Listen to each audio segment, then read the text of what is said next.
کہا سنت کو زیادہ کرنا کون سا عمل ہے؟ یہ میں سوال نہیں سمجھا، بڑا معذرت خواہ ہوں۔ بھائی نے سوال میں کہا کہ نماز میں مقتدی کا سمع اللہ کہنا کیسا ہے؟ اس حوالے سے سنن کبریٰ بہقی میں روایت موجود ہے مگر ثابت نہیں ہے، یعنی میری اپنی ذاتی تحقیق میں ثابت نہیں ہے، بعض مشائخ قائل ہیں اس کے۔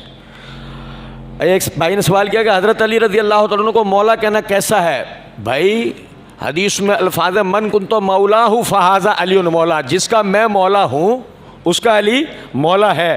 سوال کرنے والا دیکھو کتنا شیعت سے متاثر ہے کہ وہ سوال میں یہ نہیں کہہ رہا ہے نبی صلی اللہ علیہ وسلم کو مولا کہنا کیسا ہے۔ یہ ہے شیعت کا پروپیگنڈا، کتنی آرام سے تم نے قبول کر لیا۔ ابے حدیث میں پہلے علی کا نام تھوڑی ہے، پہلے کس کا ہے؟ پہلے کس کا ہے؟ محمد الرسول اللہ صلی اللہ علیہ من کنت مولا ہوں، جس کا میں مولا ہوں۔ تو پہلے مولا کس کو ماننا چاہیے تھا؟ بتائیے، اب بتائیے بھائی، نبی صلی اللہ آج تک بولا تم نے مولا محمد؟ بولا نہیں نا؟ کیوں؟ تم اب تک شیعت کا پروپیگنڈا تمہارے پاس آیا نہیں تھا، مولا علی کے لیے آ گیا، تم نے فوراً قبول کر لیا۔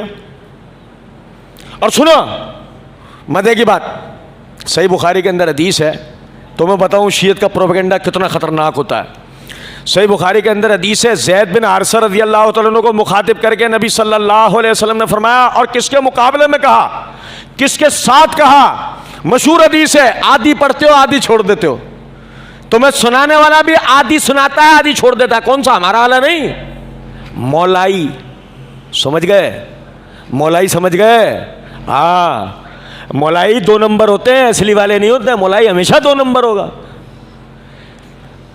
تو علی رضی اللہ تعالیٰ عنہ کو مخاطب کر کے کہا، اے علی تیری میرے ساتھ مثال بالکل اس طرح ہے کہ جیسی ہارون کی موسیٰ کے ساتھ تھی، مگر میرے بعد کوئی نبی نہیں ہوگا۔ اور اے زید بن حارثہ، انت اخونا و مولانا، انت تو دین میں ہمارا بھائی ہے اور ہمارا مولا ہے۔ اب میں جان بوجھ کے ترجمہ نہیں کر رہا ہوں، سنیں ذرا بات کو۔ انت اخونا و مولانا، علی کے ساتھ، علی کو نہیں کہا ہے، کس کو کہا ہے؟ خود کو نہیں کہا ہے، کس کو کہا ہے؟ زید بن حارثہ کو۔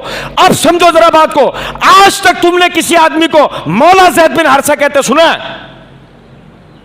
یہ ہے شیعت کا پروپیگنڈا، کتنا خطرناک ہوتا ہے۔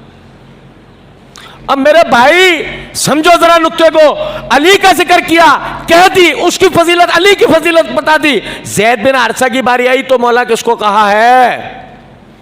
زید بن حارثہ کو خود کو بھی نہیں کہا ماتو، لیکن تمہیں ملے گا نہیں وہ جنہوں نے کپڑے کا برانڈ نکالا ہے۔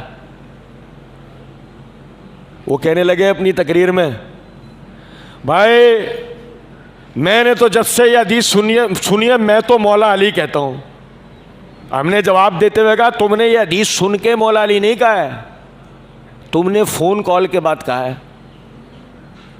آئیے سمجھ میں یا نہیں؟ ورنہ اگر تم نے حدیث پڑھی ہوتی تو حدیث میں سب سے پہلے مولا کا لفظ کس کے لیے ملتا؟ زید بن حارثہ کے لیے۔